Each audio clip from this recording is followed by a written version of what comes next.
The grand hall of the Winter Palace in St. Petersburg was a spectacle of opulence that would make the Tsars sigh with envy.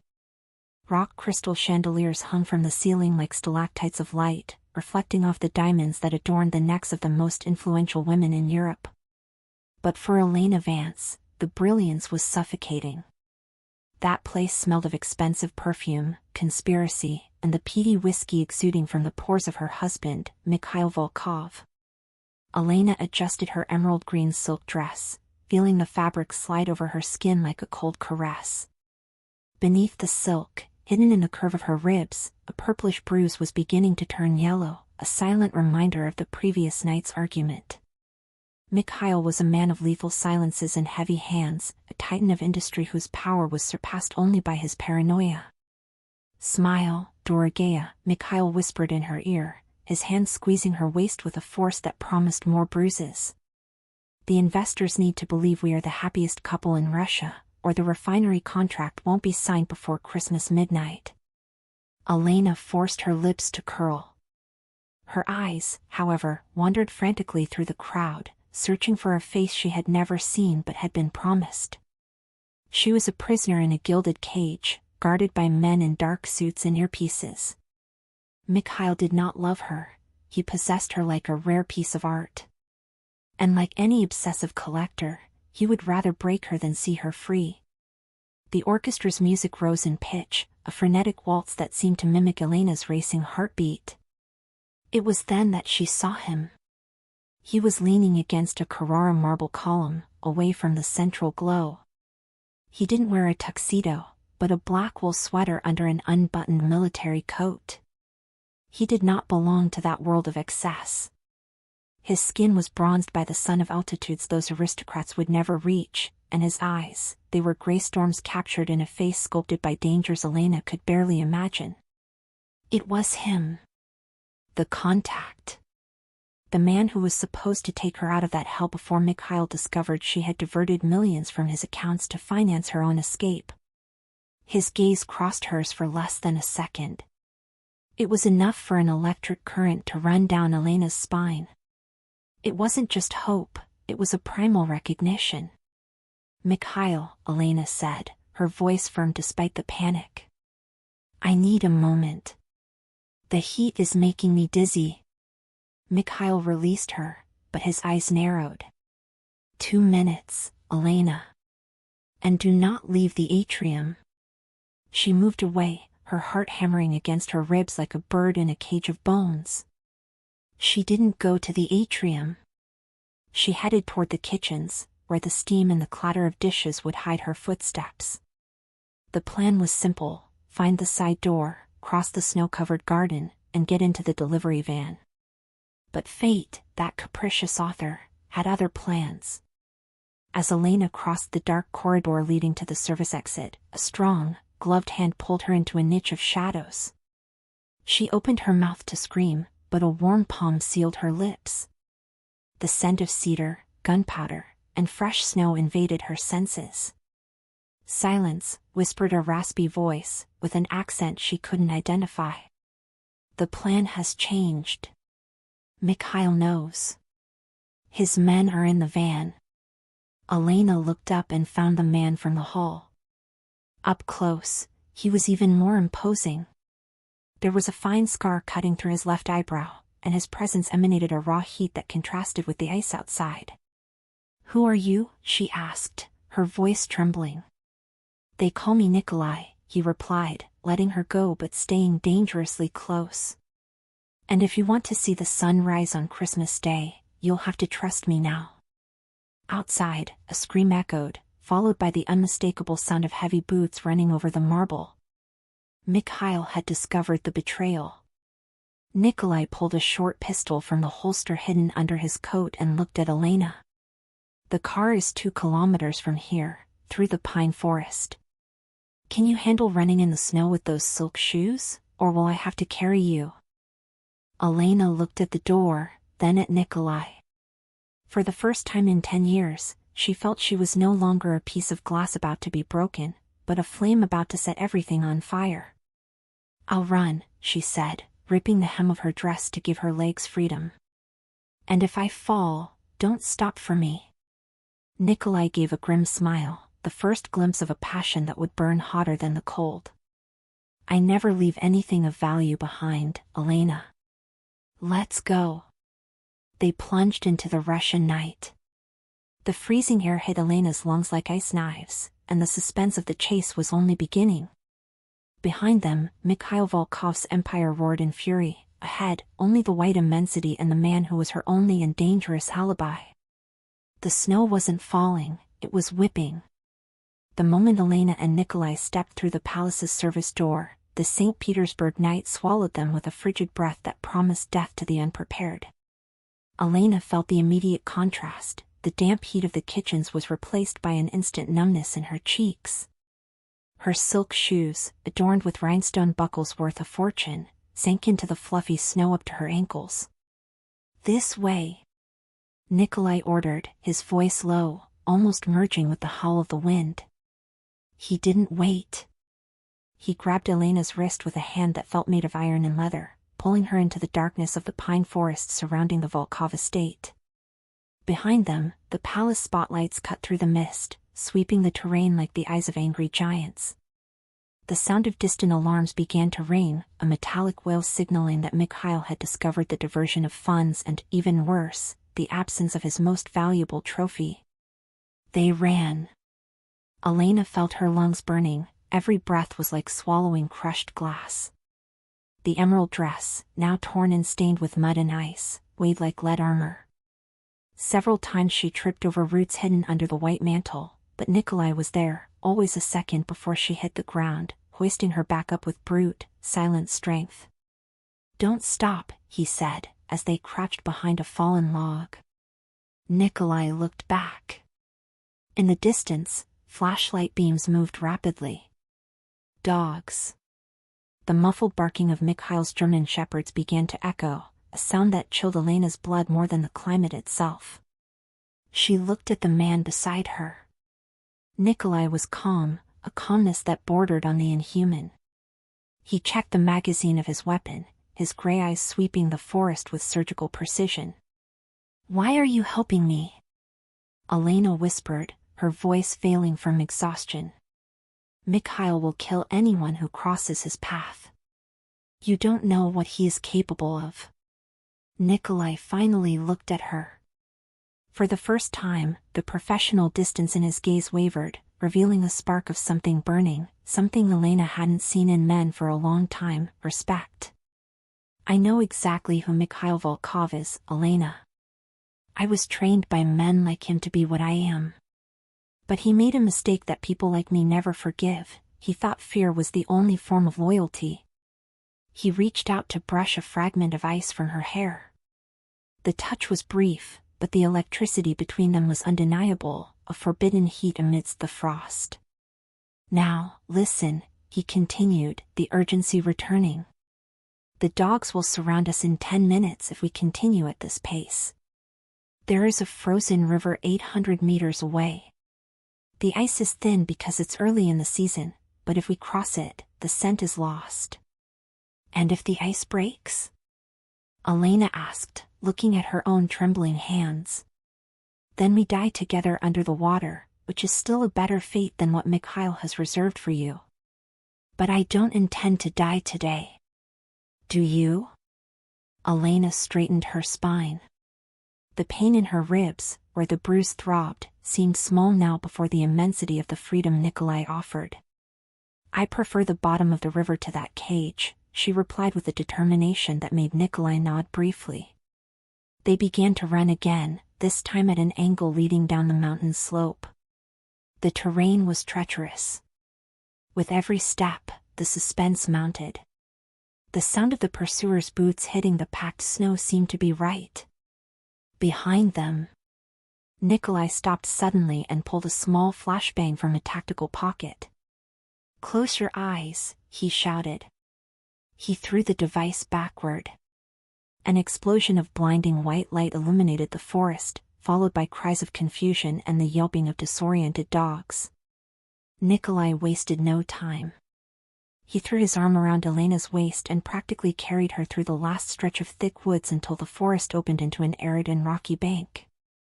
The Neva River, or one of its smaller tributaries, stretched before them like a scar of black silver. The ice groaned, a sinister sound reminiscent of breaking bones. "Take off your shoes," Nikolai ordered. "You need traction and less concentrated weight." Elena obeyed, feeling the ice pierce her soles like needles of fire. Nikolai took off his own heavy coat and wrapped it around her shoulders, left only with the black sweater that delineated his broad shoulders and tense musculature. "Step by step, Elena. Only where I step." The crossing was an exercise in torture and hope. The ice cracked with every inch. Halfway through, a louder crack made Elena's heart stop. She looked down and saw a fracture branching under her feet like a spider web. Nikolai froze. He turned slowly, reaching out his hand to her, not with his previous strength, but with a desperate softness. "Look at me, Elena. Not down. Look into my eyes." Elena obeyed. In those gray eyes, she found a refuge. There was no fear in them, only a promise. He took her hand and gently pulled her to a more solid stretch of ice. They reached the other bank exhausted, their feet bleeding and their bodies at the limit of hypothermia. But they were on the other side. The side where Volkov's lights did not reach. In the distance, hidden under a camouflaged tarp, was an old abandoned hunting cabin. "The car couldn't get any closer due to the storm," Nikolai said, helping her up the cabin's rotten wooden steps. "We'll have to spend the night here. It's the only place with a winter alibi. Mikhail will think we tried to reach the main highway. He would never expect us to double back to his own hunting grounds." Inside the cabin, the air was stale and dry. Nikolai quickly began working on a small stone fireplace, using dry twigs that were stockpiled. In a few minutes, a small but brave flame began to dance. Elena collapsed near the fire, trembling uncontrollably. Nikolai approached, kneeling before her. He took her feet, encased in snow and blood, and began to rub them carefully to restore circulation. "You were brave," he whispered, without looking away from his work. "I just want to live, Nikolai." Elena looked at the flames, feeling the heat begin to fight the ice in her veins. "Who sent you?" "My lawyer?" Nikolai stopped moving his hands. He looked at Elena, and the suspense hanging over his identity weighed heavily in the air again. "Your lawyer is dead, Elena. He was killed by Mikhail an hour after you left the palace." Elena's world collapsed. The only man she trusted outside of her prison was dead. "Then, who are you?" she asked, her voice trembling with dread. Nikolai stood up, his silhouette imposing against the firelight. He took a small silver medal from his neck and handed it to her. It was the insignia of an elite Russian unit that had been officially disbanded years ago. "I am the man Mikhail Volkov tried to erase from history. And you, Elena, are the only evidence left of his crimes. I am not just here to save you. I am here to use you to destroy his empire." Elena squeezed the medal in her hand. The burning romance starting to bloom between them was now stained by the shadow of vengeance. Was she a pawn or a partner?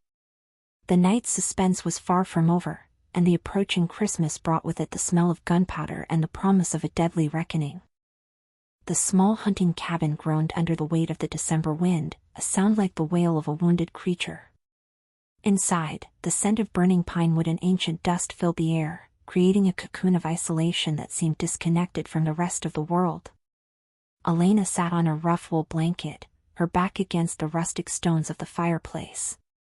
The heat of the fire began to penetrate her skin, turning the painful cold into a persistent itch, but her mind was far from finding comfort.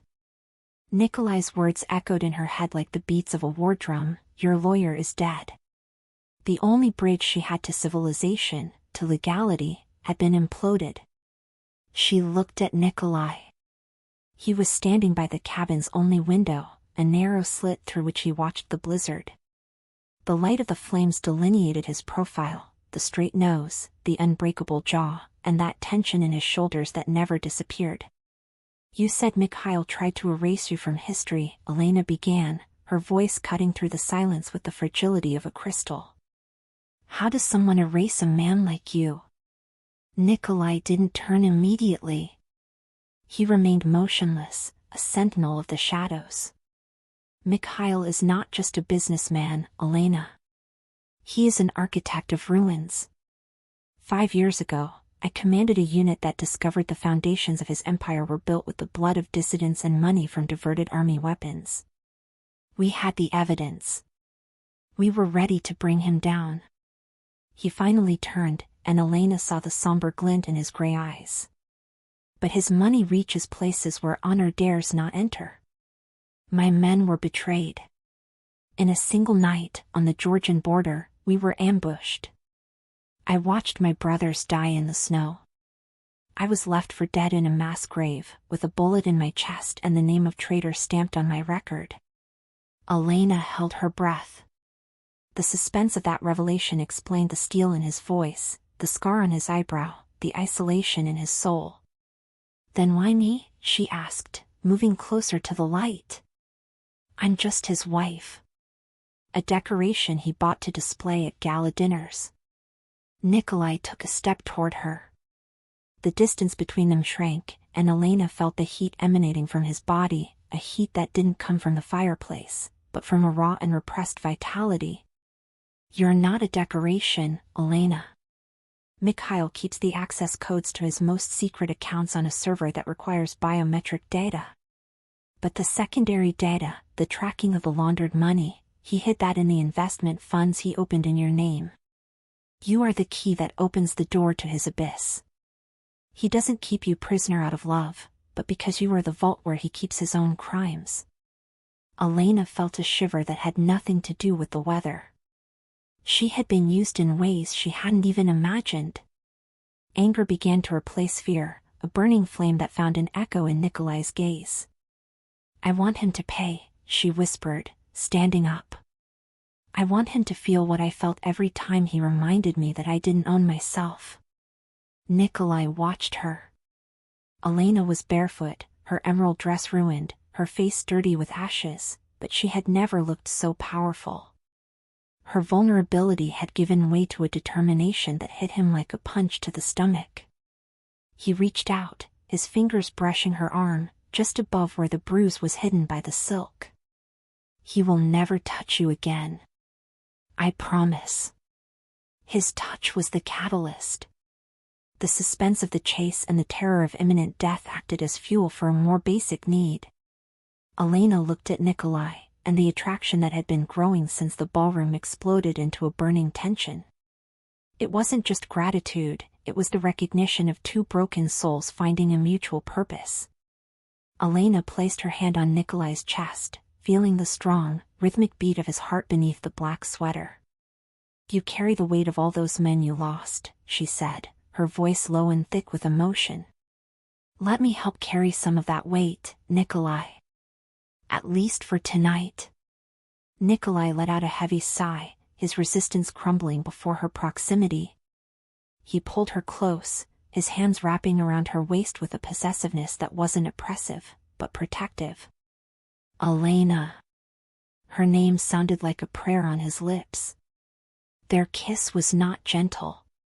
It was a collision. It tasted of desperation, snow, and the hope reborn from ashes. Nikolai kissed her with the hunger of a man who had been in the desert for 5 years, and Elena responded with the urgency of someone who had finally found a safe harbor. Nikolai's black sweater was cast aside, revealing a chest marked by scars of old battles and the circular mark of a gunshot wound just above his heart, the physical alibi of his faked death.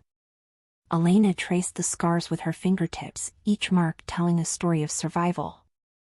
Nikolai, in turn, treated Elena as if she were the most precious treasure in Russia, his kisses traveling down her neck until they found the dark mark on her ribs left by Mikhail. He kissed the bruise with a tenderness that made Elena cry, tears of relief for finally being seen as a human being. The burning romance flourished upon the wool blanket, under the flickering firelight, while the storm outside continued to lash the cabin. In that sacred space, they were no longer a ghost soldier and a prisoner on the run, they were two allies forging an unbreakable bond. Hours later, as the flames began to turn into embers, Nikolai lay with Elena in his arms, both wrapped in coats to maintain warmth. "Nikolai?" she called, almost falling asleep. "Yes." "How will we get out of here?" "Mikhail has satellites, mercenaries, the police in his pocket."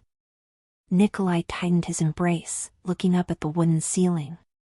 "Christmas is in 3 days. It's the only time of year Mikhail relaxes his guard. He organizes a private reception at his dacha on Lake Ladoga for the Kremlin oligarchs.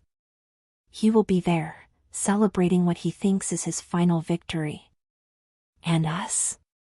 Elena lifted her face to look at him. "We are going to Mikhail Volkov's Christmas," Nikolai said, the suspense returning to his voice with renewed strength. "But not as guests. We are going as the ghost he created and the woman he couldn't break. We are going to take the codes, Elena. And then, we are going to set his world on fire."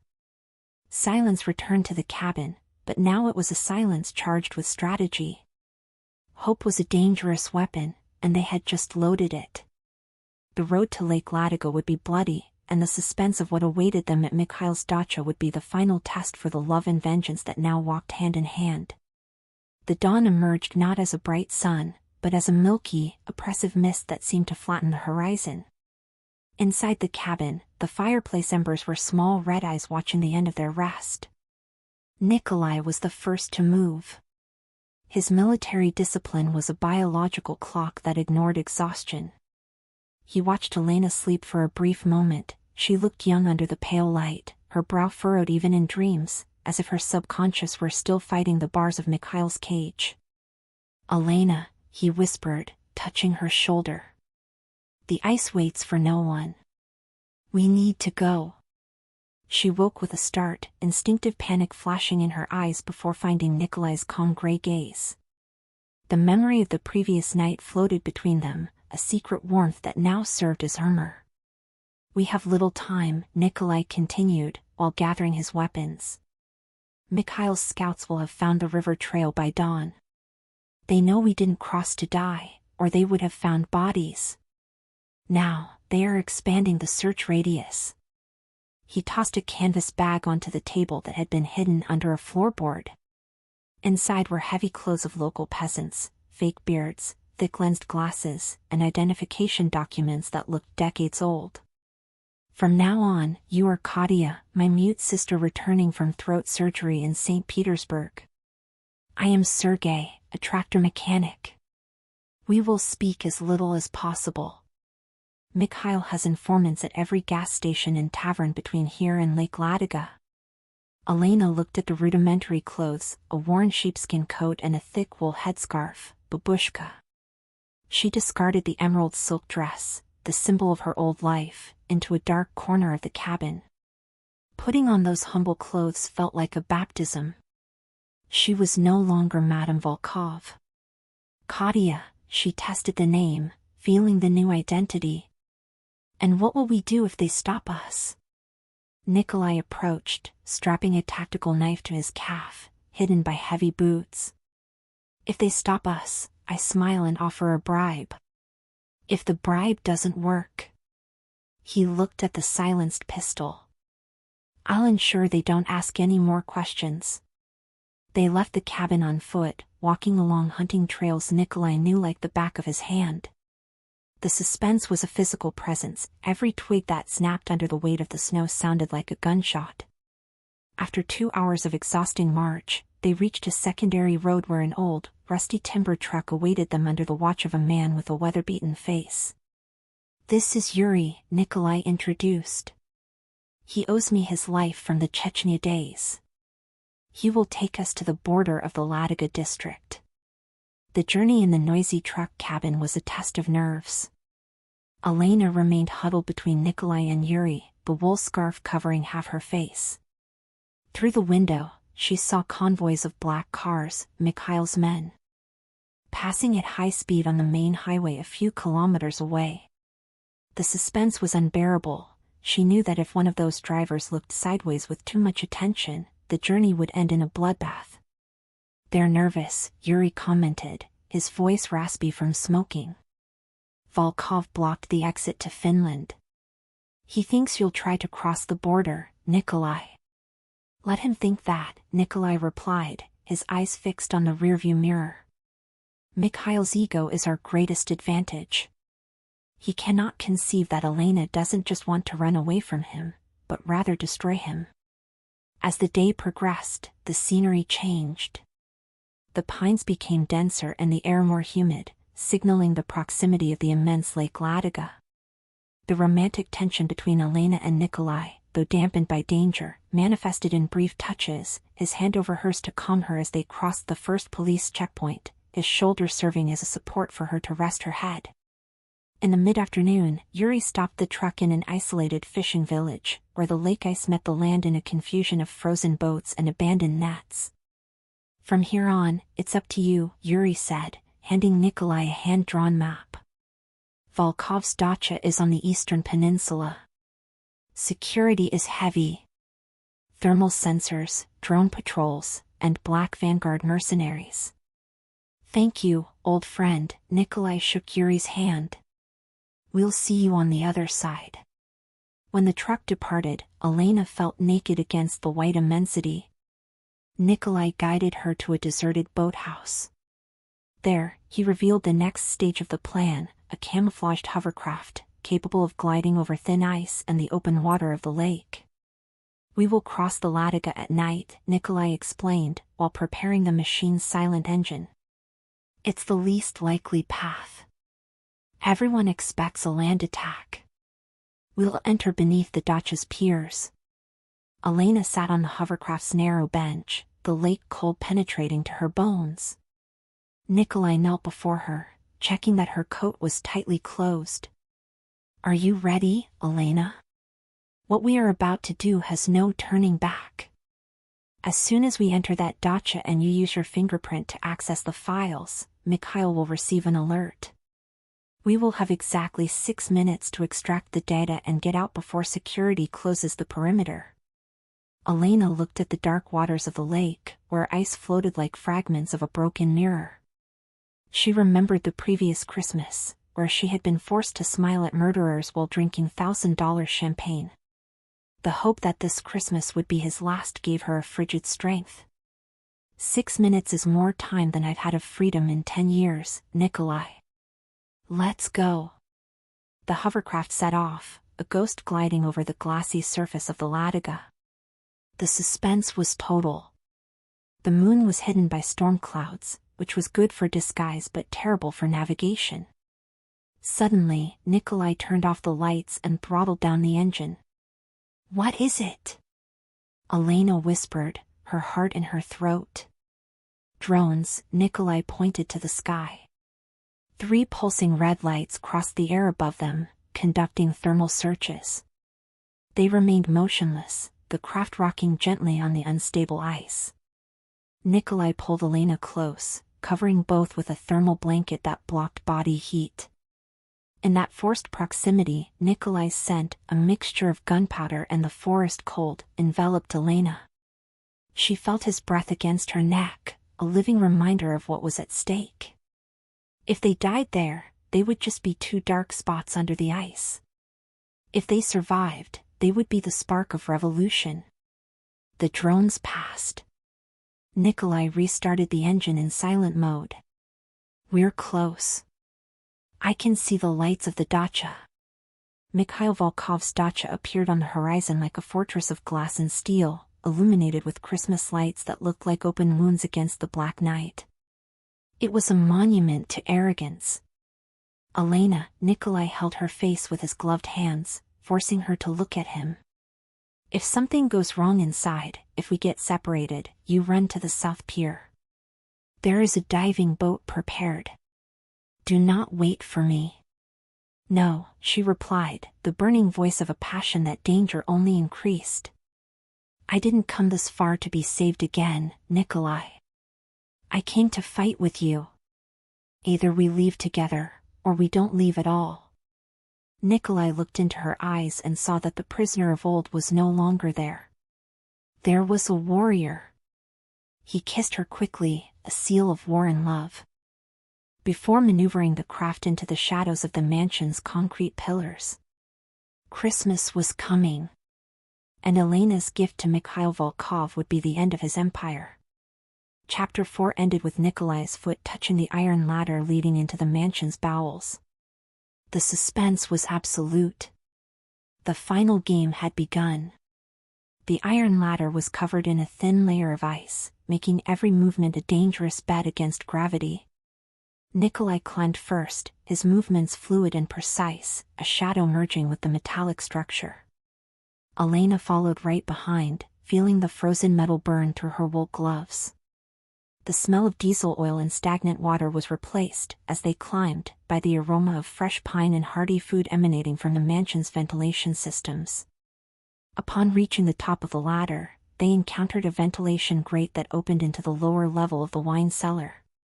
Nikolai used a precision tool to loosen the screws without emitting a single clink. He jumped silently to the stone floor and extended his arms to catch Elena. For a brief second, as he held her by the waist to cushion her fall, the outside world disappeared. His body heat was the only reality in a universe of danger.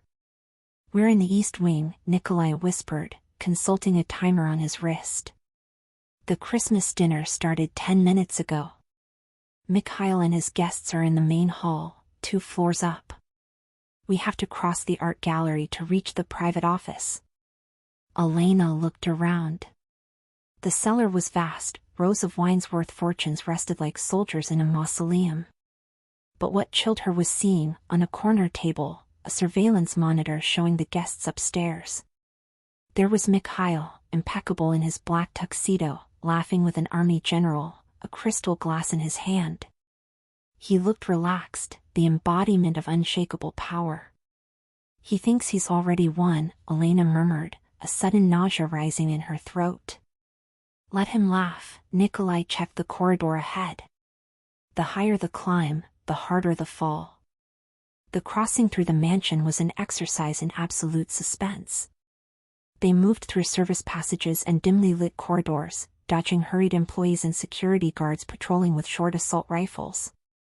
At one point, they were forced to hide in a supply closet while 2 black Vanguard mercenaries passed by, talking about the road blockade. "He's furious because the woman escaped," one said, his voice thick and devoid of empathy. "If she isn't found by dawn," Volkov said, "he'll start cutting off fingers."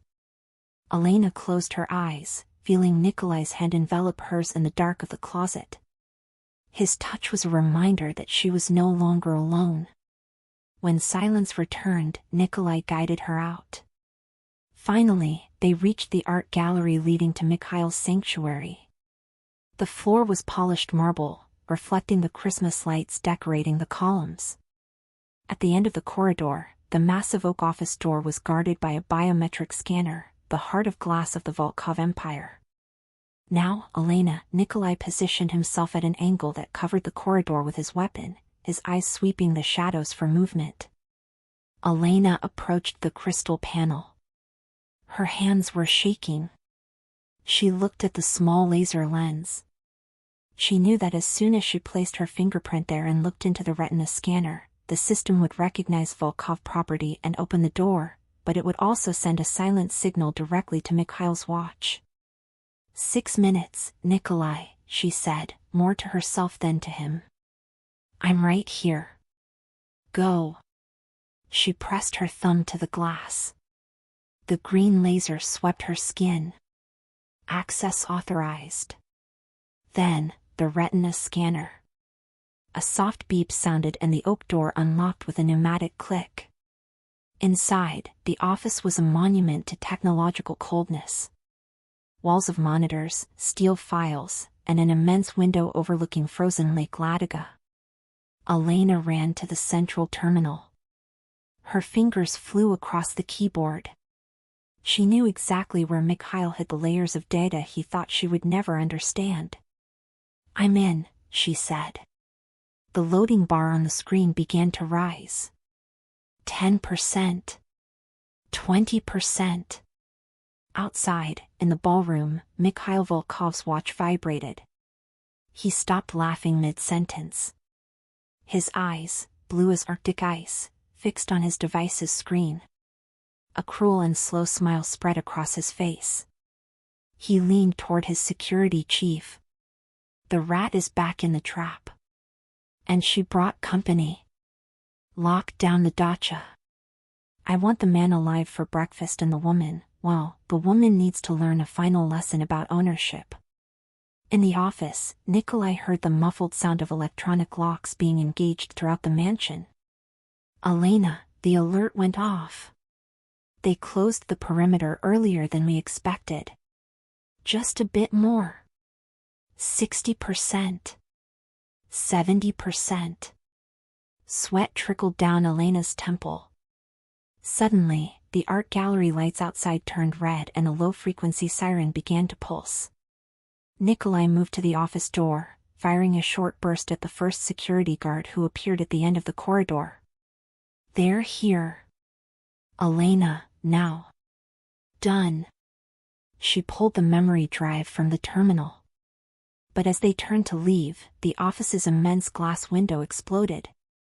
2 mercenaries descended on rappel ropes from the roof, shattering the glass into 1,000 pieces that sparkled like snow under the emergency lights. Nikolai reacted instantly, taking one down with a precise shot, but the second mercenary was enormous and collided with Nikolai, throwing him against a heavy bookshelf.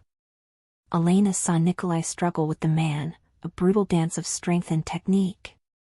She didn't stay still. She grabbed a heavy bronze bust from Mikhail's desk and, with a cry of rage accumulated for years, struck the back of the mercenary's neck who was trying to strangle Nikolai. The man collapsed. Nikolai stood up, breathing heavily, wiping blood from a cut on his lip. He looked at Elena, and the surprise in his gaze was replaced by a burning glint of pride. "We have to go through the hole in the window," he shouted. "The corridor is packed." He attached Elena to a safety cable one of the mercenaries had used and threw her out the window, following right after.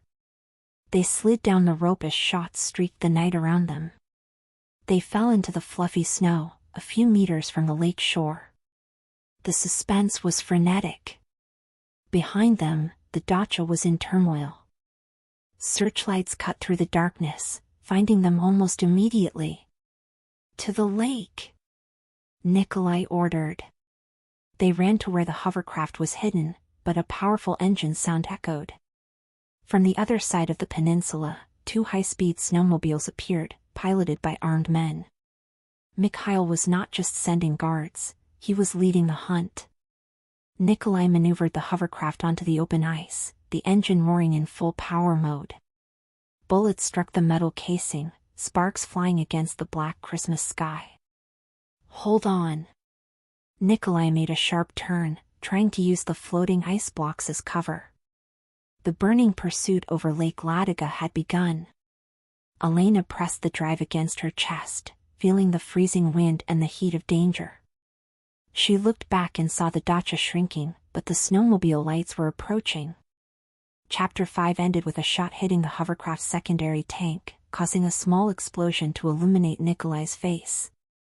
They were alone, wounded, and surrounded by ice and enemies. But they had the truth.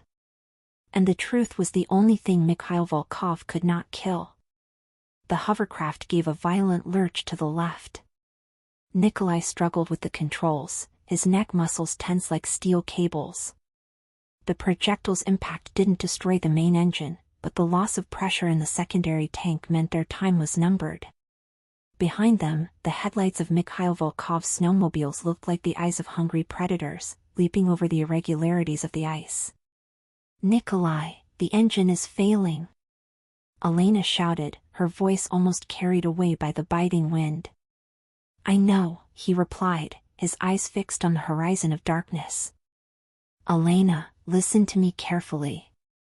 In the tactical backpack, there are a couple of thermal flares and a remote detonator. Grab them.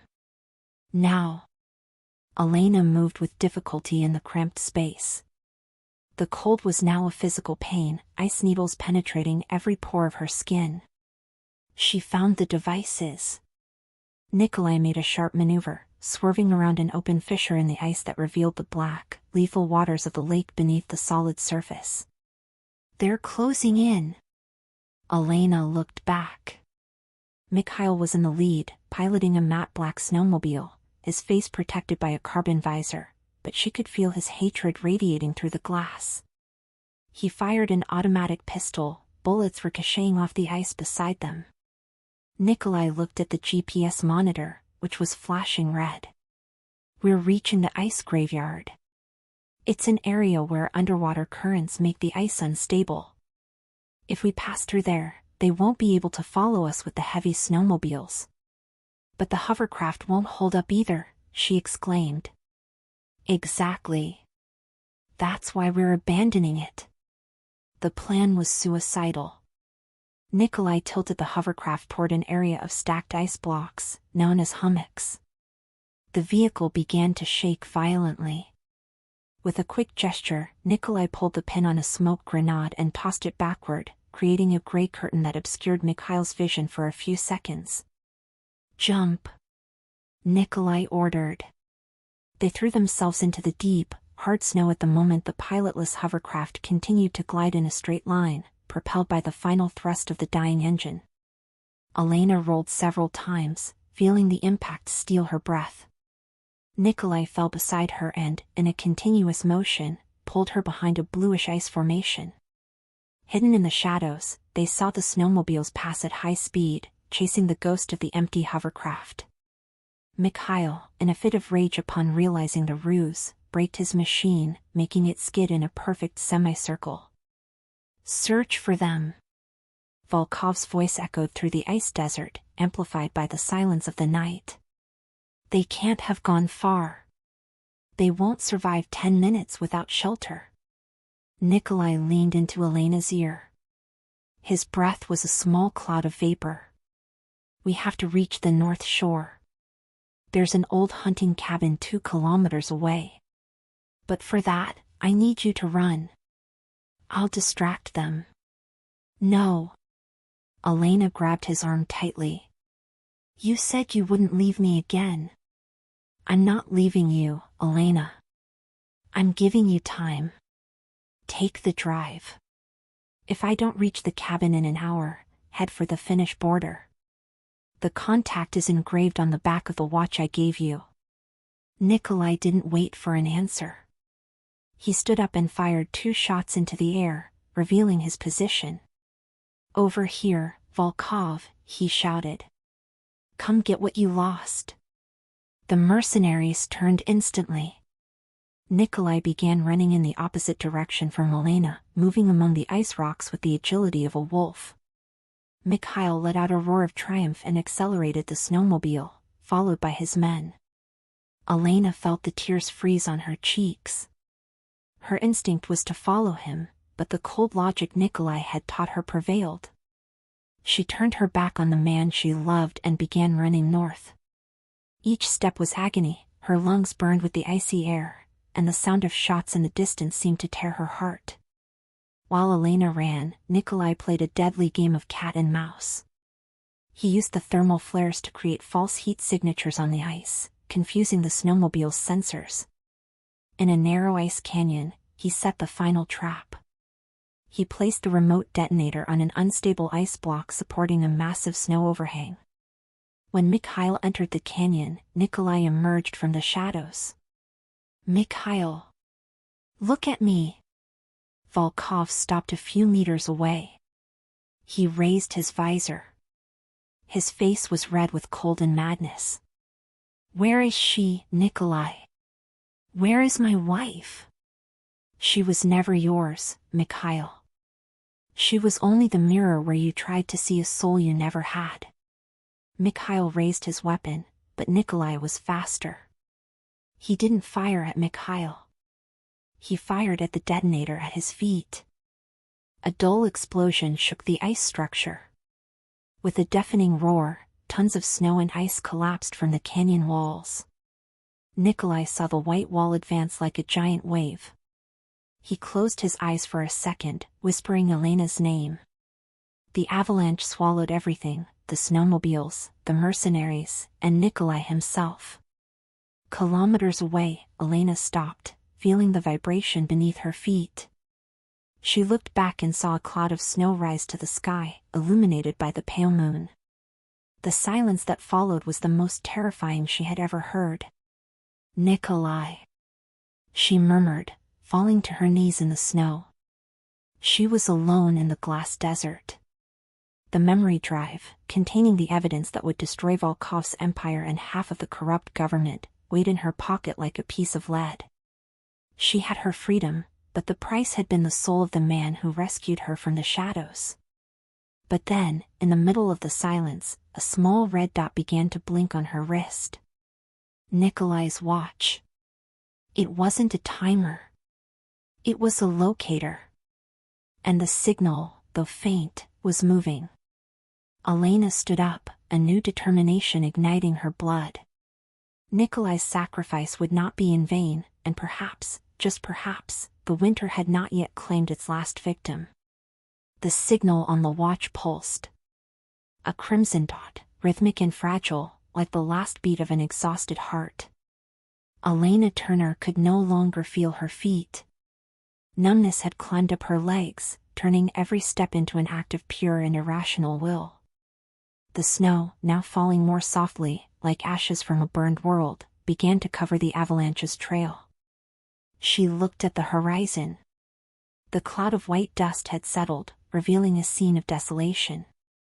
Where once there had been an ice canyon, now there existed only a tomb of packed snow. Nikolai. Her voice was just a breath, carried away by the wind blowing from the Arctic. She began walking in the direction of the signal. The suspense was a slow agony.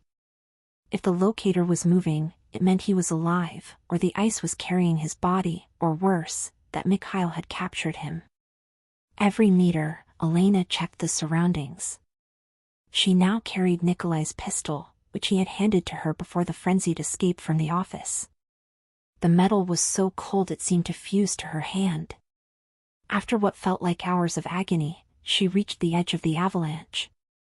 The scene was chaotic. Twisted metal parts from the snowmobiles protruded from the snow like the teeth of a dead monster. It was then that she saw him. About 50 meters away, a figure was crawling. It was Nikolai. He was without his heavy coat, his black sweater torn, revealing a dislocated shoulder and blood staining the snow beneath him. He was alive, but death was chasing him closely. Elena ran, tripping over ice blocks. "Nikolai! Nikolai, I'm here!" He stopped crawling and looked up. His face was covered in cuts and ice crystals, his gray eyes almost losing focus. When he saw her, a flash of surprise and fear crossed his face. "Elena, flee!" He coughed, spitting blood. "Mikhail, he didn't." Before he could finish, a muffled engine sound echoed behind her. Elena turned, her heart racing. From the middle of the snow, like a ghost risen from hell, Mikhail Volkov's black snowmobile emerged. The fairing was dented, one of the skis broken, but Mikhail was still in command. He had removed his helmet. His face was a map of fury and bruises, a deep cut crossing his forehead. He stopped the machine 10 meters away and descended slowly, holding an assault rifle. The suspense reached its peak. Christmas, the dacha, freedom, it all came down to that godforsaken piece of ice. "Did you think a mountain of snow would be enough to stop me, Nikolai?" Mikhail laughed, a dry sound devoid of sanity. He pointed the rifle at the fallen man. "I built my life upon piles of corpses. Yours will be just one more." Elena took a step forward, positioning herself between Mikhail and Nikolai. She raised the pistol with both hands, exactly as Nikolai had taught her in the few hours of rest they had. "Step away from him, Mikhail," she said, her voice vibrating with an authority she had never possessed in 10 years of marriage. Mikhail stopped, his ice blue eyes fixing on his wife. He seemed genuinely surprised.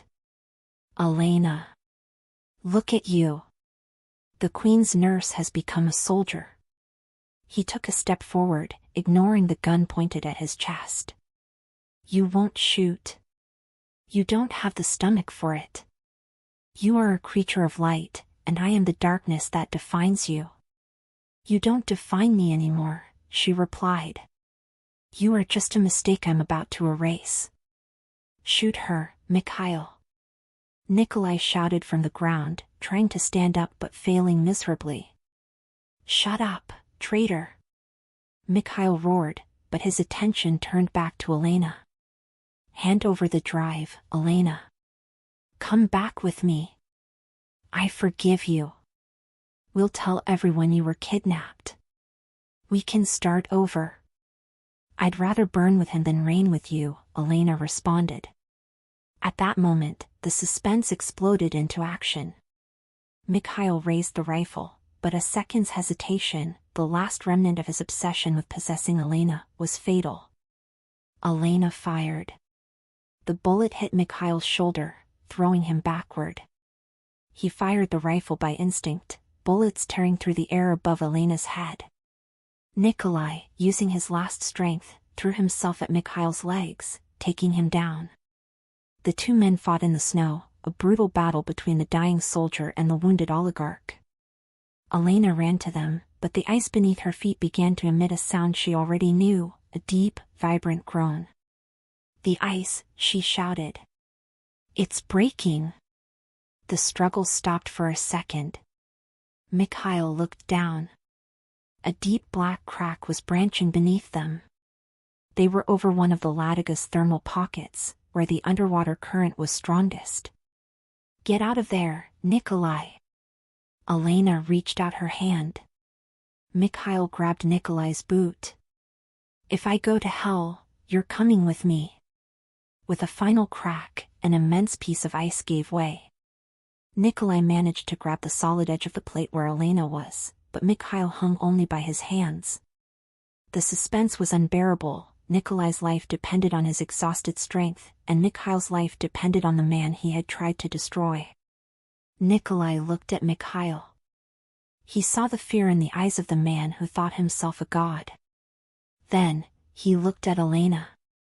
Nikolai, hold on, she screamed, trying to pull his sweater. He can't come up, Elena, Nikolai said, his voice calm. If he comes up, the ice breaks for all of us. Mikhail began to plead.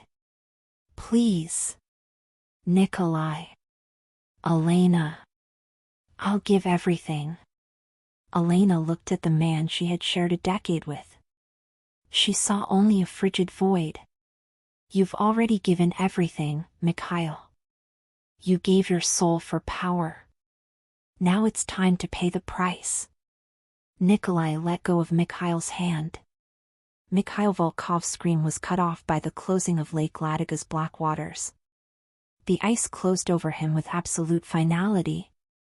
The empire was dead. The monster had been buried by nature itself. Elena pulled Nikolai to safety with a superhuman effort. They lay in the snow, huddled together, the warmth of their bodies being the only thing keeping them alive as the Christmas storm roared around them once more. The suspense of the chase had ended, but the fight for survival continued. In the distance, lights began to appear on the northern horizon. They weren't mercenaries. They were the searchlights of the Finnish border patrol, alerted by the radio signals Nikolai had emitted. We're saved. Elena whispered, holding Nikolai's face. We did it, little warrior, he replied, closing his eyes as consciousness abandoned him. Chapter 7 ended with Elena Turner, the former Queen's prisoner, holding the man who had freed her, as the border soldiers approached. They had the evidence. They had freedom. And they had a love forged in fire and ice, a winter alibi the world would never forget. The military hospital in Ivalo, in northern Finland, was a gray concrete building that seemed an extension of the frozen landscape outside. The silence in the corridors was sterilized and dense, interrupted only by the rhythmic beep of heart monitors. Elena was sitting in a hard vinyl armchair beside Nikolai's bed. She wore clean clothes now, a navy blue sweatsuit provided by the Red Cross, but she still felt the lake's cold entrenched in her soul. Her fingers, once soft, were covered in small cuts and bandages, a geography of battle she displayed without shame. Nikolai was immersed in a sedative-induced sleep. His shoulder had been set, his ribs bandaged, and shrapnel wounds cleaned. He looked smaller beneath the white sheets, the paleness of his skin making the scar on his eyebrow even more prominent. The suspense of that weight was different from the panic of the forest. Now, the danger didn't come from assault rifles but from men in expensive suits sitting in climate-controlled rooms in Moscow. A soft knock at the door made her jump. A middle-aged man with an impeccable suit and a gaze that had seen everything entered. He wasn't Finnish. His accent was the refined Russian of the diplomatic elite. "Mrs. Volkov? Or do you prefer I call you Mrs. Turner now?" he asked, closing the door with silent finality. "I prefer you leave," Elena replied, her hand instinctively dropping to the bag where Nikolai's pistol, now unloaded, rested. The man smiled, but there was no warmth in his eyes. "I am Viktor Petrov. I represent certain interests in Moscow that were disappointed by Mr. Volkov's sudden end." Mikhail was a useful man, despite his instability. Useful for whom? For those who laundered money through his companies? Elena stood up, her posture erect and defensive. Useful for stability. Petrov took a step forward, lowering his voice. "The memory drive you two stole contains names. Names that must not be read by anyone outside a very restricted circle. I am here to offer a deal, Mrs. Turner. Hand over the drive, and you both can disappear. Nikolai will have his honor restored posthumously, which is easy to arrange, and you will have a life of luxury anywhere in the world. And if I refuse?" The suspense in the room became electric. "Then Finland will become a very small place for you. Accidents happen on icy roads, Elena. And hospitals, well, hospitals are places where people die every day." Elena looked at Nikolai. He was the reason she was alive. He had sacrificed everything to take her out of that darkness. She would not hand him over to these wolves. "Mikhail tried to break me for 10 years, she said, her voice now a whisper of steel. "He failed. What makes you think a Kremlin bureaucrat will have better luck?" Petrov sighed, looking almost sad. "A pity. Mikhail always said your greatest flaw was your heart." He was right. When Petrov left, Elena felt the weight of isolation again. She was in a foreign country, with a wounded man and the evidence of a global conspiracy in her pocket. But she was no longer the scared nurse from Queens. Hope was now a weapon forged in fire and ice. She approached Nikolai and touched his face. He groaned softly and his gray eyes opened, fighting the fog of the medicine. "Elena." His voice was a trace of smoke. "Shoo. I'm here." She kissed his forehead. "Mikhail is gone, Nikolai. But his friends are here." Nikolai tried to sit up, but the pain threw him back to the pillows. "Petrov, did he come here?" "Yes. He wants the drive." Nikolai forced a bitter smile. "It means what we have is more dangerous than I thought. We need to get out of here, Elena. Now. You can't even stand up, Nikolai." "I can if it's to save you." He held her hand with surprising strength. "There is a nurse here, a Finnish woman named Helga. She is part of a network I helped years ago. Find her. Tell her the wolf is in the snow. She will get us out of here before Petrov sends his specialists." Elena moved with the tactical precision Nikolai had instilled in her. Suspense was a constant beat in her chest as she walked through the military hospital corridors, searching for the name tag with Helga. She found her near the triage station, a robust woman with kind but vigilant eyes. "Helga?" Elena whispered. "The wolf is in the snow." The nurse froze for a second, her eyes sweeping the corridor for cameras or attentive ears. She nodded briefly and signaled Elena to follow. "Transport will be at the loading dock in 15 minutes, Helga said, while handing Elena a pair of janitor uniforms. "Petrov has men at all the main exits. You'll have to leave through the laundry." The rescue of Nikolai was a choreography of pain and urgency. Elena helped him dress, every movement eliciting a muffled grunt from the man. The romantic tension between them, now filtered through trauma, manifested in the way she held him, offering her own body as a crutch, and in the way he rested his forehead against hers, seeking strength in simple contact. "Why are you still here, Elena?" he murmured as they slipped through the laundry area, the smell of soap and hot steam obscuring their senses. "You could have gone. You could be safe." "I already told you, Nikolai," she replied, while helping him into a dirty linen cart. "I don't want safety if you're not in it. It's us against the world now." They reached the loading dock. An old ambulance with faded logos awaited them with the engine running. Helga was at the wheel. "Get in. Fast." They slid into the rear compartment. The moment the door closed, Elena saw 2 black cars entering the hospital courtyard at high speed. Men in long overcoats descended, moving with the lethal efficiency of trained assassins. Petrov had lost his patience. The ambulance roared off, skidding on the ice as Helga accelerated toward the Swedish border. In the vehicle's dark interior, suspense gave way to a burning and desperate intimacy. Elena embraced Nikolai, protecting him from the road's jolts, while the lights of Finnish towns passed quickly through the rear windows. "The drive," Nikolai whispered, his head resting in her lap. "What are we going to do with it?" Elena looked at the small silver device. "We're going to do what Mikhail feared most. We're going to give the drive to someone the Kremlin cannot silence. We're going to send it to the international press as soon as we cross the border." Nikolai smiled, a glint of pride returning to his gray eyes. "You really learned fast, Elena." Chapter 8 ended with the ambulance crossing a remote bridge over the Torna River, the boundary between Finland and Sweden. Behind them, the lights of Petrov's pursuers had temporarily disappeared into the blizzard, but Elena knew the hunt had only changed form. Mikhail was dead, but the system that created him was vast and implacable. "Merry Christmas, Nikolai," she whispered, as the pale winter sun began to emerge on the Swedish horizon. "Merry Christmas, Elena," he replied, pulling her into a kiss that tasted of blood, ice, and the promise of a tomorrow they had finally earned the right to have.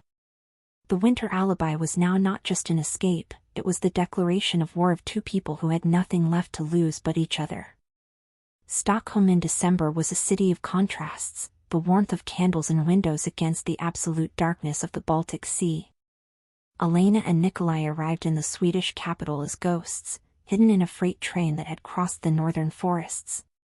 Nikolai, though still fragile, could already move without help, his soldier's body fighting against the injuries with a tenacity Elena found both admirable and frightening. They took refuge in a decrepit mansion in the heart of Gamla Stan, the old town. The place belonged to an old contact of Nikolai's, a man named Stefan, who had operated in parallel information markets since the Cold War days. The suspense in the mansion was palpable, the smell of old paper and mold mixed with the metallic aroma of the silver drive Elena carried around her neck, hidden under her wool sweater. "Stefan is the only one who can decrypt the last layer of the drive," Nikolai explained, while watching the narrow, snowy streets through a slit in the heavy curtain. "Mikhail used a cascading cipher algorithm. If we try to open it without the master key, the drive will self-destruct." Elena felt the weight of that piece of metal. "And can we trust him? After Petrov and the hospital, I don't know if I can trust anyone besides you." Nikolai turned to her. The burning romance between them, now consolidated by survival, shone in his eyes. Trusting someone in this world is a death sentence, Elena.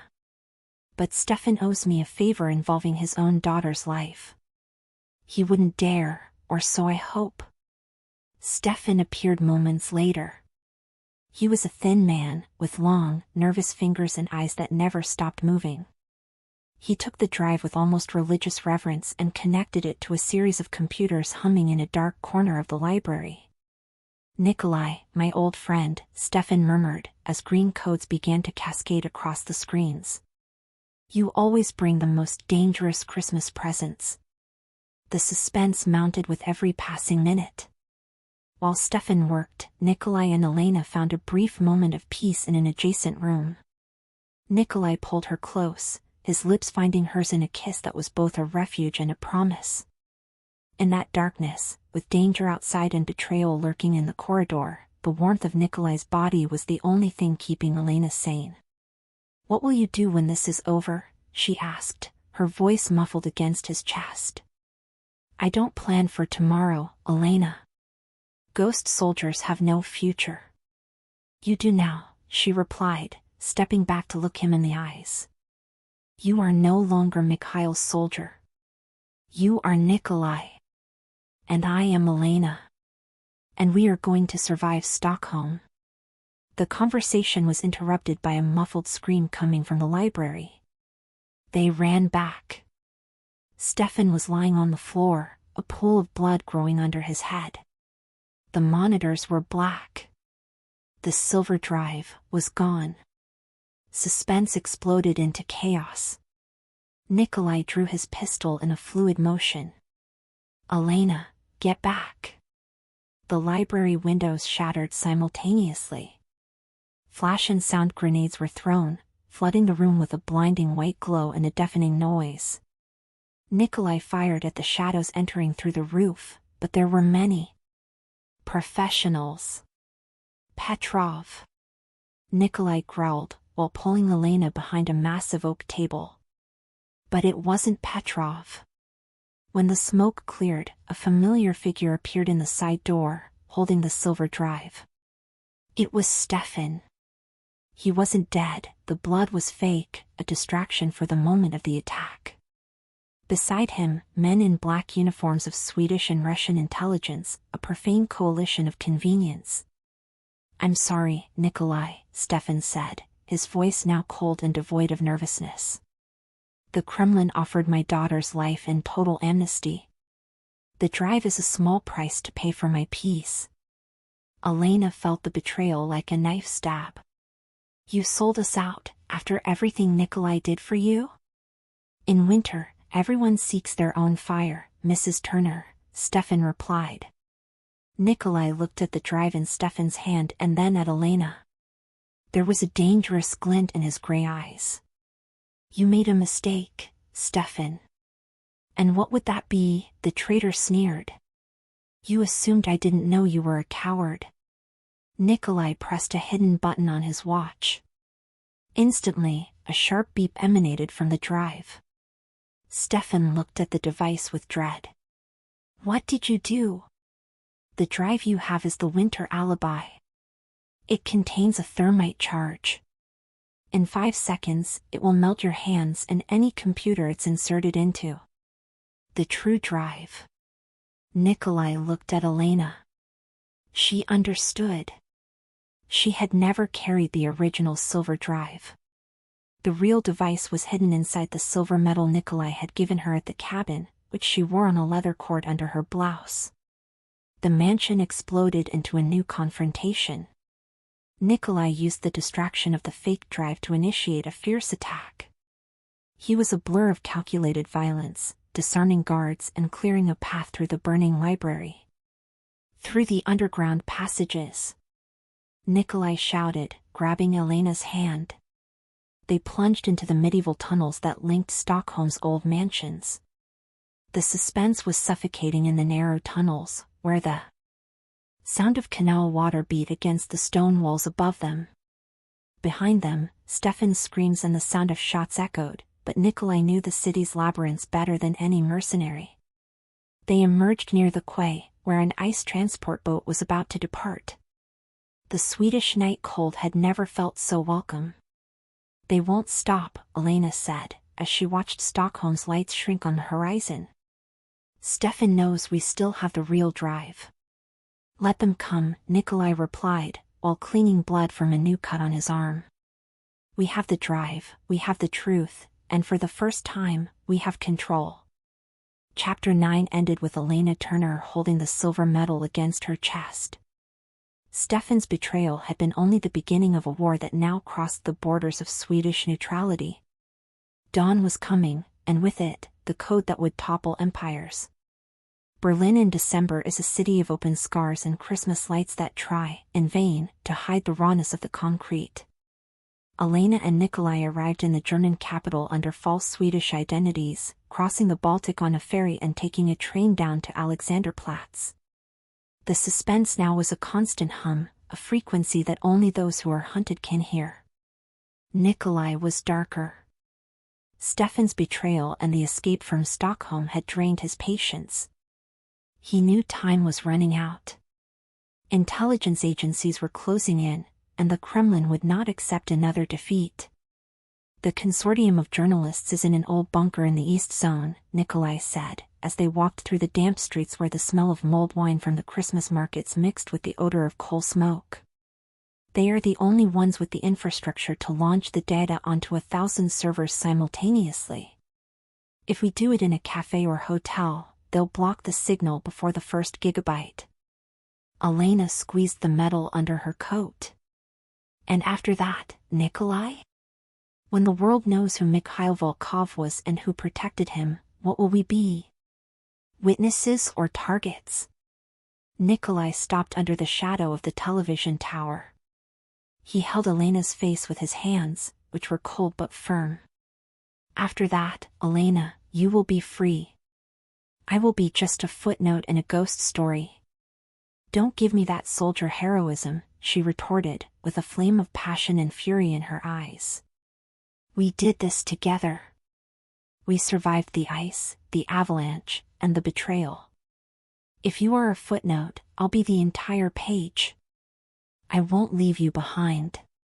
The moment of tenderness was interrupted by a shiver that ran down Elena's spine.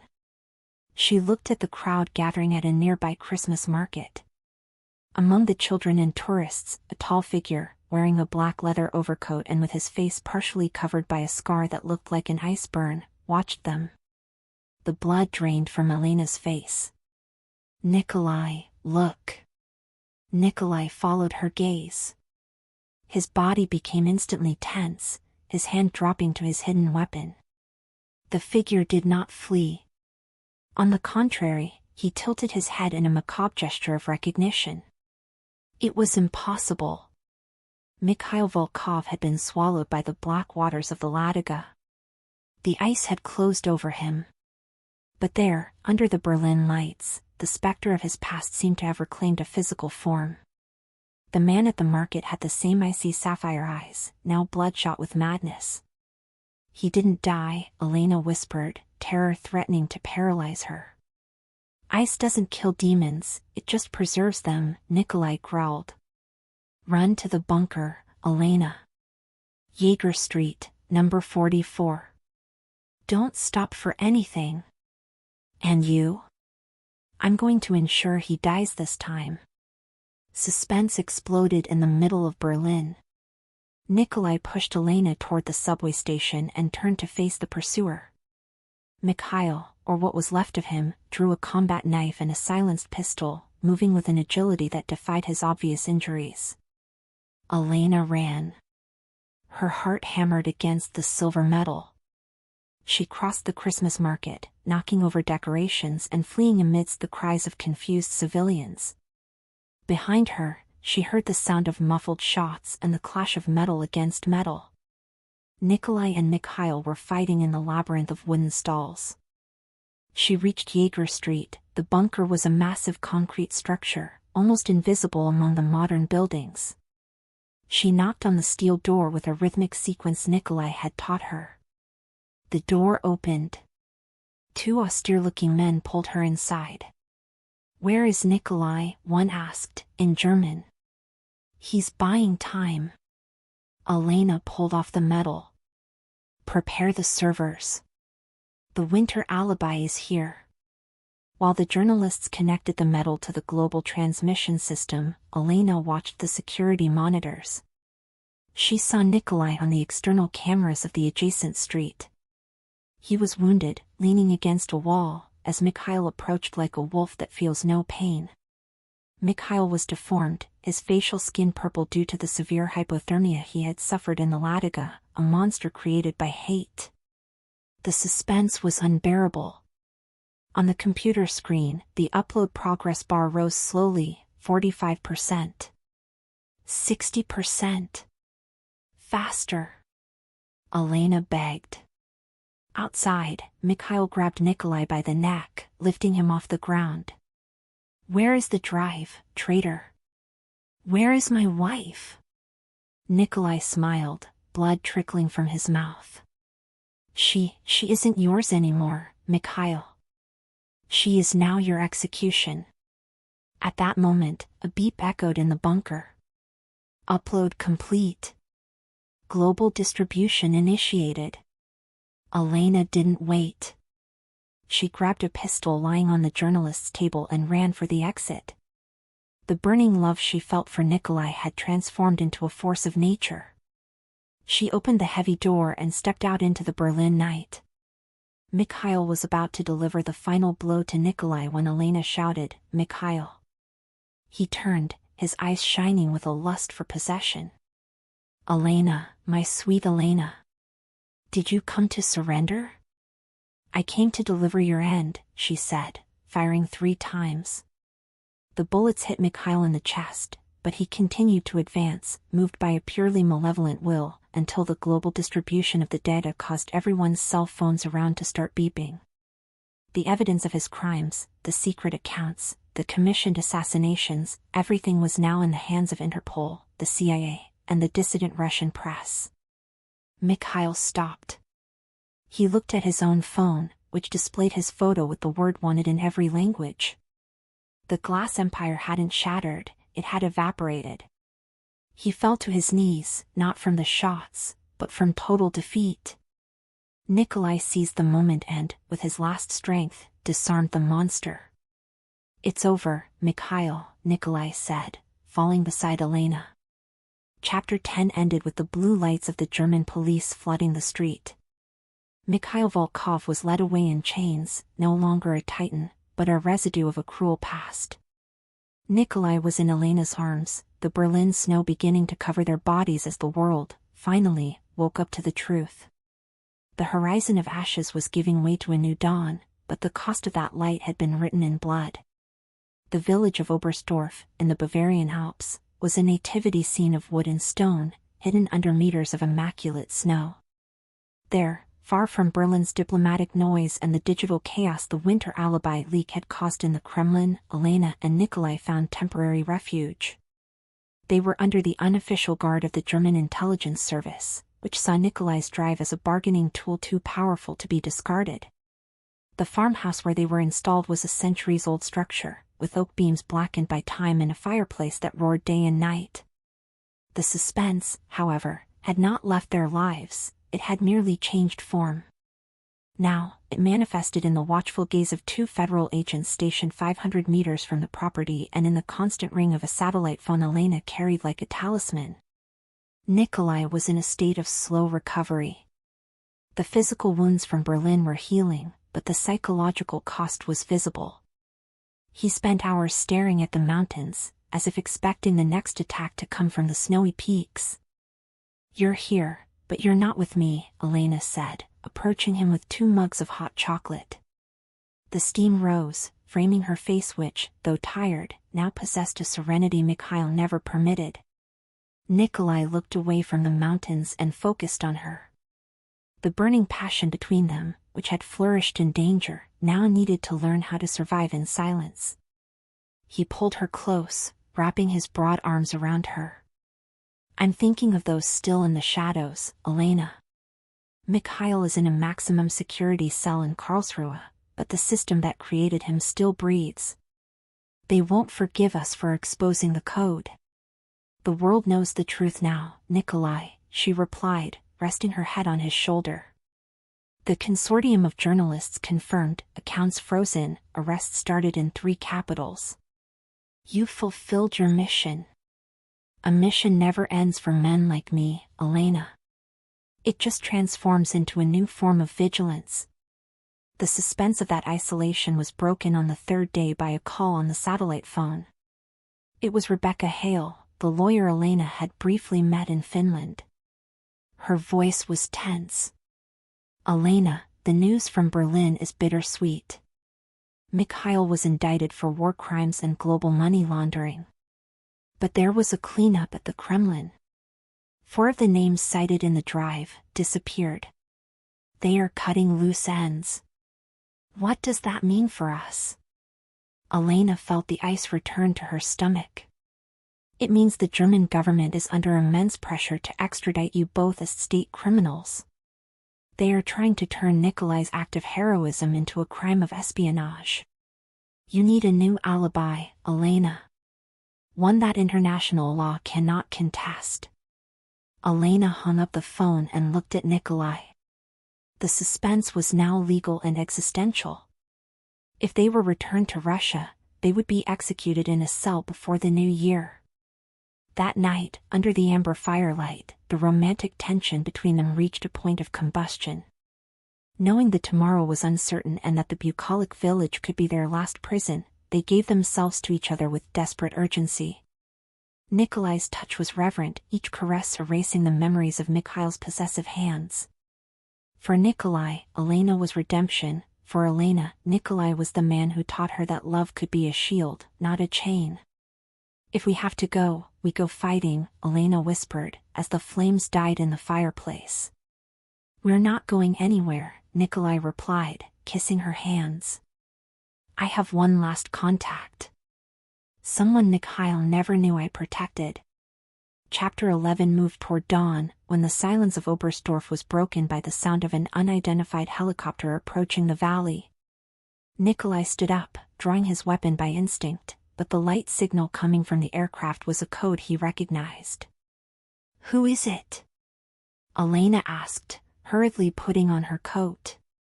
The solution, Nikolai said. The cabin door opened and, to Elena's surprise, it wasn't a soldier who entered, but Petrov, the Kremlin diplomat who had confronted them at the hospital in Finland. But Petrov was no longer wearing the impeccable suit. He looked exhausted, with a graze on his cheek. Nikolai, Petrov said, his voice raspy. The Kremlin tried to erase me too. Mikhail was my informant, but I was his contact for internal dissidents. The drive you leaked, you nearly killed me along with the villains. The suspense in the room was cutting. Nikolai kept his weapon pointed at Petrov's chest. Why should we trust you? Because I have the tickets to Argentina. And I have your new names. German intelligence has already accepted the deal. They keep the physical drive as a trophy, and you officially die in a gas explosion in this cabin 2 hours from now. Elena looked at the cabin, the only place she had truly felt at peace. The sacrifice of the past to gain the future. Dying again, Nikolai? She asked, searching his eyes. This time, Elena, we're going to die so we can finally live. Chapter 11 ended with the image of the burning cabin, a controlled explosion illuminating the Bavarian mountains, while Petrov's helicopter disappeared into the alpine mist. The world would believe Elena Turner and the traitor Nikolai had perished. It was the final winter alibi. The judgment of shadows had been rendered, and the verdict was anonymity. But in the shadows, a new fire was about to be lit. The transition from ice to fire was brutal. Christmas in Buenos Aires didn't bring snow, but a suffocating heat that seemed to trap breath in the throat. Elena Turner, now going by the name Marina Solano, watched the ceiling fan spin lazily in the high-ceilinged apartment in the San Telmo neighborhood. The air smelled of jasmine, strong coffee, and the old leather of the armchairs. They were dead to the world. Mikhail Volkov was rotting in a German prison and Petrov had fulfilled his part, forging the explosion in Bavaria. But freedom had a metallic taste. Nikolai, now Tomas, spent his nights keeping vigil on the wrought iron balcony, smoking cheap cigarettes and listening to the sound of tango rising from the cobblestone streets. The suspense in this new life was the silence. Elena missed the hospital, the urgency of emergencies, the clarity of knowing whom to save. Here, she was a shadow. Nikolai, in turn, was more distant. His shoulder had healed, but his soul seemed stuck somewhere between Moscow and Lake Ladoga. "What didn't Petrov tell us, Nikolai?" she asked one night, approaching him from behind. Her wool sweater had been replaced by a light silk nightgown, but her touch was still his only anchor. Nikolai didn't turn. His eyes swept the neighboring rooftops. "Petrov gave us the identities, Elena. But he can't erase the blood-packed dot." "What is that?" Elena felt her heart race. The suspense of a new secret began to coil around them. "Before Mikhail, before the Kremlin. I was part of a unit called Chernaya Krov, Black Blood. There were 10 of us. We made a pact: if one of us betrayed the unit or the country, the other 9 would be the executioners. But your unit was killed in Georgia. You told me Mikhail ambushed them." Nikolai finally turned. In the balcony's dim light, he looked like a specter. "I thought everyone had died. But Petrov gave me a list yesterday, before we left. 3 names were crossed out. One of them is Alexei. He was my best friend. He didn't die in Georgia.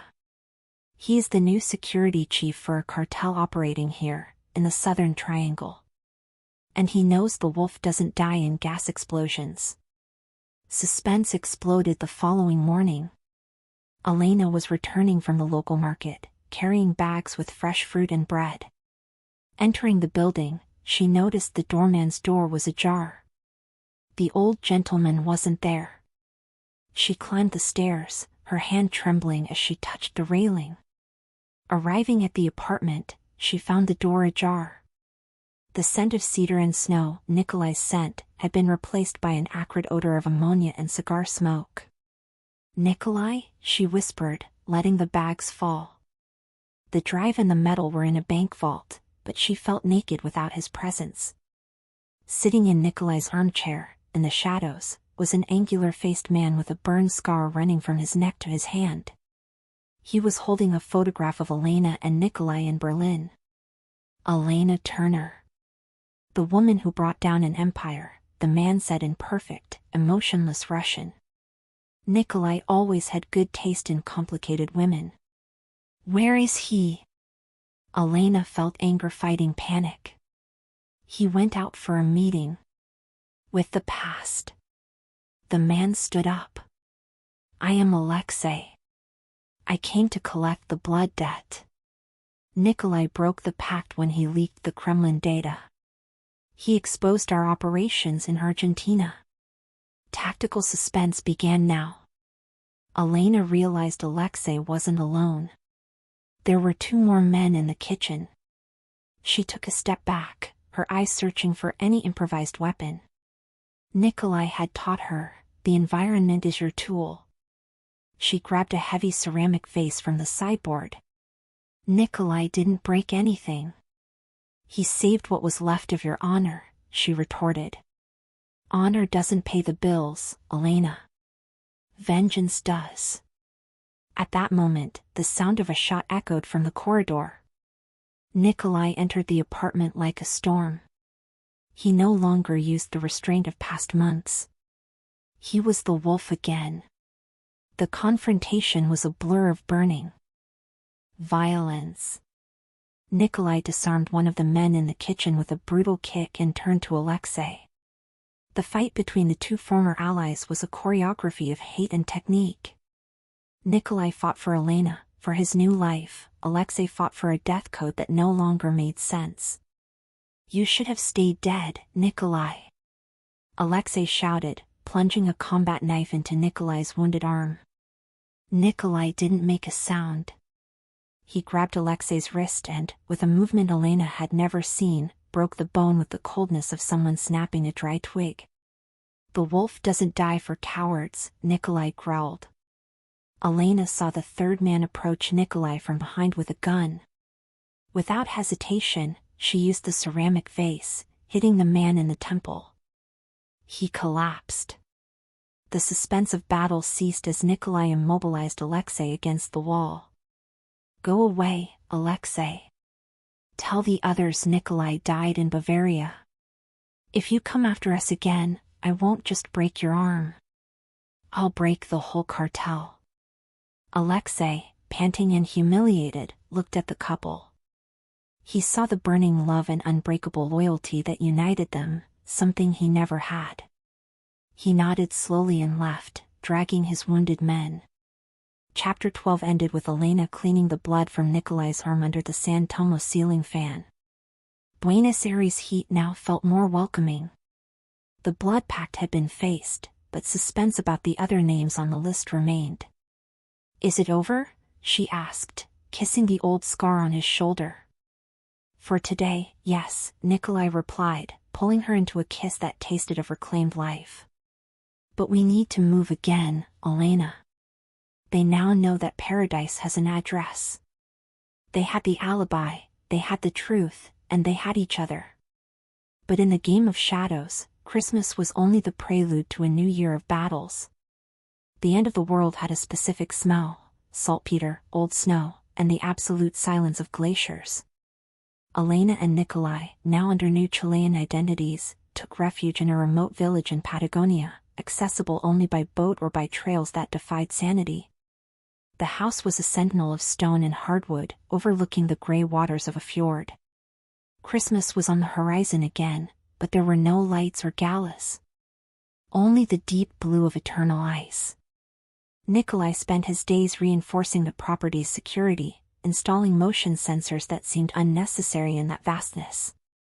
Elena, for her part, tried to rebuild her soul. She helped at the small medical post in the nearby village, treating fishermen's injuries and frostbite. The romantic tension between them was now a deep current. They didn't need words. Nikolai's touch as they warmed themselves before the rustic fireplace was an entire conversation about protection and belonging. However, suspense began to crawl through the door cracks when Elena started feeling that the eyes following her didn't belong to Nikolai's wolves. "Nikolai, did you feel it?" she asked, as they ate a warm fish soup by candlelight. "In the market today, there was a man. He didn't look like a mercenary. He wore a wool coat I'd recognize anywhere. The Queen's weave pattern." Nikolai stopped his spoon halfway. His gray eyes became slits. Alexei wouldn't have sent anyone from Queens. Petrov wouldn't either. "Are you sure?" "I'm a nurse, Nikolai. I noticed details. The way he walked, the posture, it looked like someone I knew before Mikhail. Before all this madness." Suspense reached a new level the following afternoon. Nikolai had gone out to get supplies and firewood. Elena was alone, cleaning medical instruments at the kitchen table, when the reflection in the window made her freeze. Standing on the wooden deck, watching the glacier, was a young man with blonde hair and a melancholy expression. He wasn't a killer. It was David, Elena's younger brother, whom she believed had died in a car accident planned by Mikhail 6 years ago. Elena stepped out onto the deck, her legs shaky. The Patagonian cold seemed to have frozen her heart. "David?" The man turned. His eyes were the same as Elena's. "You took a while to find me, sis. Or I took a while to follow you." Suspense was now personal, visceral. Elena ran into her brother's arms, but the embrace didn't bring the expected peace. David was stiff. "How are you alive?" Mikhail said. "He showed me the police reports." "Mikhail bought me, Elena. He didn't kill me. He sent me to a clinic in Switzerland, kept me under sedatives for years, just to have a guarantee against you. If you ever left him, he'd use me." David pulled away, and Elena saw something broken in his gaze. But when the drive leaked and Mikhail fell, his men released me. But not out of charity. Why, David? The suspense of a new betrayal hung in the air. They want the original drive, Elena. They know Nikolai hid it. They said if I didn't hand it over, they'd finish what Mikhail started with me. They're here. In the village. At that moment, Nikolai emerged from the trail, tactical rifle in hand. Seeing David, he didn't hesitate. He pointed the weapon at the young man's chest. Nikolai, no. It's my brother. Elena shouted, placing herself between them. He's not alone, Elena. Nikolai roared. Look at the trees. Tactical suspense exploded. From the shadows of the southern beech forest, 4 men emerged. They weren't Mikhail's Russian mercenaries, nor the traders from Stockholm. They were Americans. Agents of a private security agency operating in the shadows of the State Department.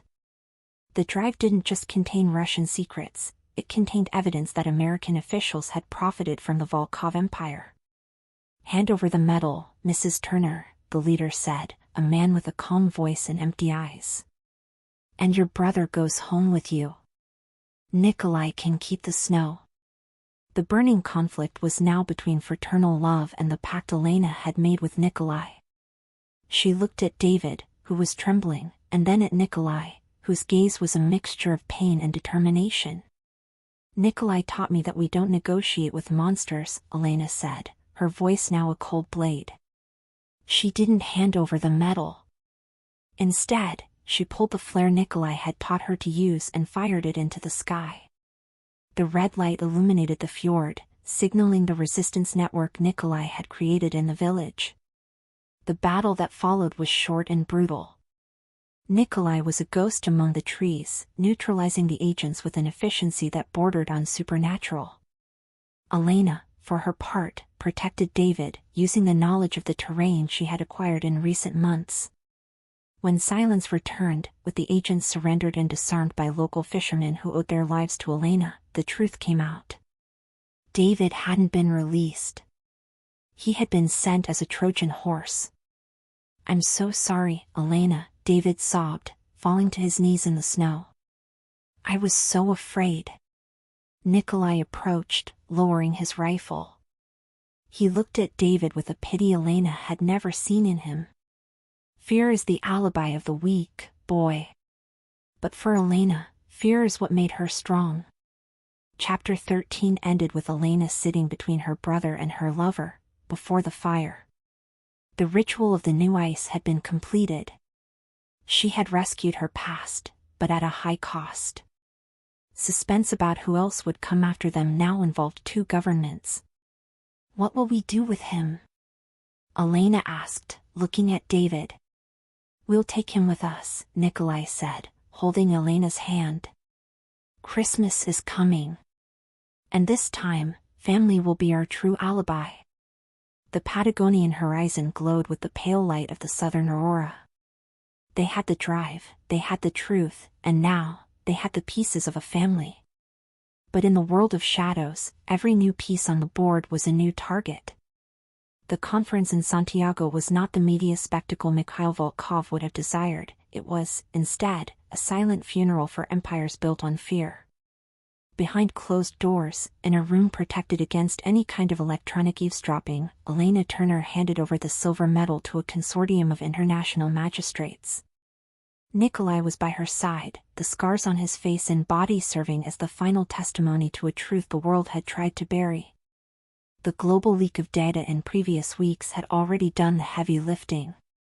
Governments had fallen, bank accounts were seized, and Volkov's network had been dismantled like a house of cards in a gale. David, Elena's brother, had been accepted into a witness protection program in Switzerland, where he would finally receive the medical and psychological treatment Mikhail had denied him for years.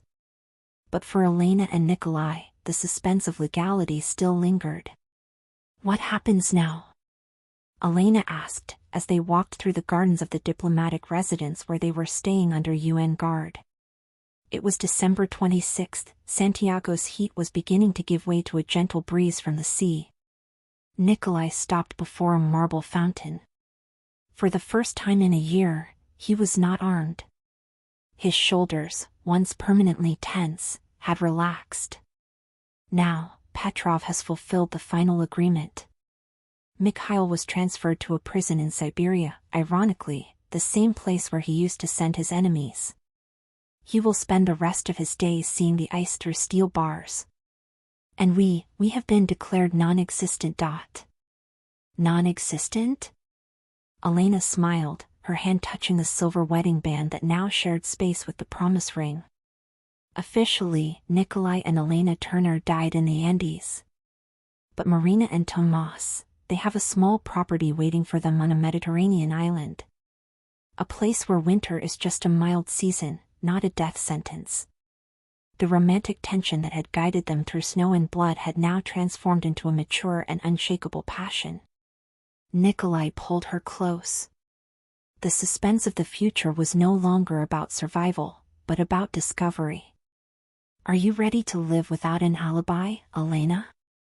Without false names, without midnight escapes? I've already been living that since you caught me on that subway, Nikolai. You were my only real alibi. The truth of what we feel is the only thing that never needed a disguise. The final reckoning came in the form of an envelope Petrov sent via courier. Inside were 2 photos. One of Mikhail Volkov, aged and defeated in his gray cell, and another of a small white stone house surrounded by olive trees and the infinite blue of the sea. On the back of the second photo, just 3 words: "The wolf has rested." They left Santiago at dusk. On the plane, as they flew over the Atlantic, Elena looked at the silver drive, now empty and deactivated, which she kept as a keepsake. She thought of every moment: the cabin in the forest, the Ladiga cold, the betrayal in Stockholm, and the heat in San Telmo. Every pain had been a step toward the woman she was now. Months later, on the small Greek island they now called home, Christmas arrived differently. There was no snow, only the rhythmic sound of waves against the rocks and the aroma of wild herbs. Nikolai was on the terrace, preparing dinner. He no longer looked at the shadows, he looked at the horizon. Elena approached, wrapping her arms around his waist. The past was a scar they wore with pride, but the present was a crystal sky, clear and vast. "Merry Christmas, my wolf," she whispered. Nikolai turned, his gray eyes now reflecting the setting sun's light. He kissed her with a burning sweetness, a seal uniting the fallen hero and the woman who rescued him. "Merry Christmas, Elena. The alibi is over." They had won. Mikhail's empire was ashes, but their love was the gold that survived the fire. In the silence of that island, far from any code or conspiracy, they finally found what they had always sought: a home where the only thing they needed to hide was the immensity of what they felt for each other. Christmas passed, and with it, the last shadow of winter. Under the starry Mediterranean sky, Elena and Nikolai Turner ceased to be characters in a suspense plot to become the authors of their own piece. It was, finally, the eternal alibi. The end.